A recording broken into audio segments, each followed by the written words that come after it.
The wind had a way of screaming across the plains like a wounded spirit, but on that night, it carried something far worse, a choked gasp, thin as a whisper, trembling through the dark.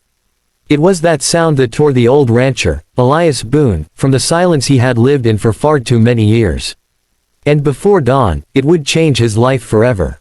The hook. Elias had seen death before, his wife, his brother, his closest friends taken by illness, gunfights, or the cruel unpredictability of the frontier. Death never startled him, but he had never seen a hanged girl breathe again. A man who chose solitude. Elias Boone lived 30 miles from the nearest town, choosing a quiet existence on a weather-bitten ranch tucked between cedar groves and sharp, lonely ridgelines. He wasn't mean, just tired.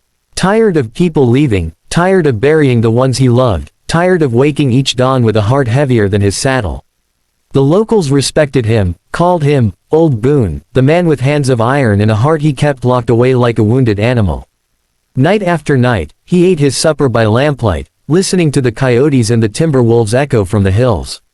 The world moved on around him. He stood still, until that storm-lashed evening when the wind howled with such ferocity he thought the roof might lift off. That's when he heard it. A crack, a rope's groan, and then, that impossible gasp. The girl in the tree. Elias rushed out with only a lantern and his coat thrown over one shoulder. Lightning split the sky, giving him glimpses of the cedar grove. The third flash revealed her. A girl hanging from a branch, limp as a rag doll. He acted on instinct. No hesitation. No fear. He cut her down with trembling hands, catching her small, cold body before she hit the ground. She wasn't a woman, barely 16, maybe 17. Clothes torn, barefoot, wrists scraped bloody from rope burns. He whispered to no one, "God help us both." Then he felt it, so faint he nearly thought it was his imagination. Her chest rose. She breathed in his arms. The return to life. Back at the cabin, Elias laid her near the fire, rubbing her hands, warming blankets, refusing to let go of hope, something he'd long forgotten he even had. Hours passed. Then the girl's eyes opened. Wide, terrified, like a deer waking in a snare. She scrambled back until her shoulders hit the wall. Elias stayed still, hands lowered, gentle as he could manage. "You're safe," he said softly. "Name's Boone. Nobody's here to hurt you." Her voice cracked like dry twigs. "My name is Alara." He could see bruises on her neck in the shape of hands, not rope. Someone had tried to stage her death. He felt old anger ignite inside him, a fire he thought he'd buried decades ago. The shadow she ran from.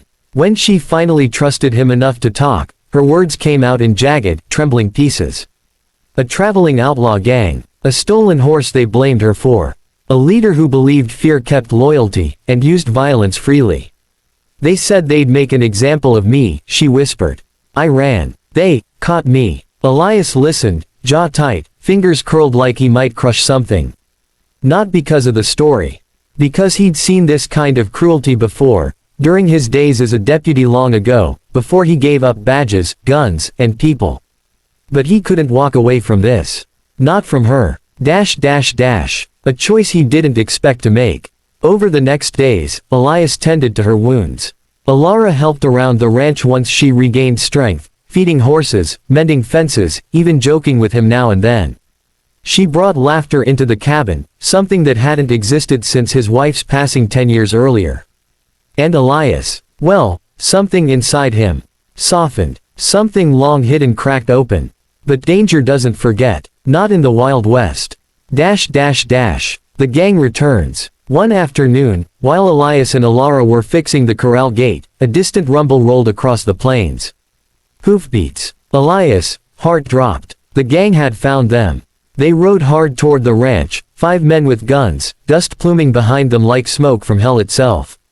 Elias turned to Alara. "Get inside the barn. Don't come out unless I tell you." She hesitated, eyes wide. "You can't fight them alone." "I've fought worse things than men," he said. Then added, with a faint smile, "Besides, I ain't alone." Something in his words made her trust him. The night of reckoning. The gang arrived shouting, demanding the girl back. Their leader, a scarred man with eyes colder than a silver dollar, spat at Elias' feet. That girl stole from us. We mean to finish what we started. Elias stood tall, shotgun relaxed in his hands but ready. You're not touching her again. The standoff snapped like a dry branch. Gunfire erupted. Dust flew. Horses screamed. Elias fought with the precision of a man who'd once been deadly and had tried desperately to forget it. But some skills never die. When the smoke cleared, 3 men lay wounded, 2 fled into the hills, and the leader, furious, bleeding, charged Elias with a knife. Before he could strike, Alara burst from the barn with Elias' old revolver. Her voice shook, but her aim did not. Drop it, she said. The outlaw sneered. You won't shoot. But she did. Not to kill, just enough to stop him. Elias finished the fight, tying the man and sending a rider to fetch the sheriff. When the dust settled, the ranch was quiet again. But nothing was the same.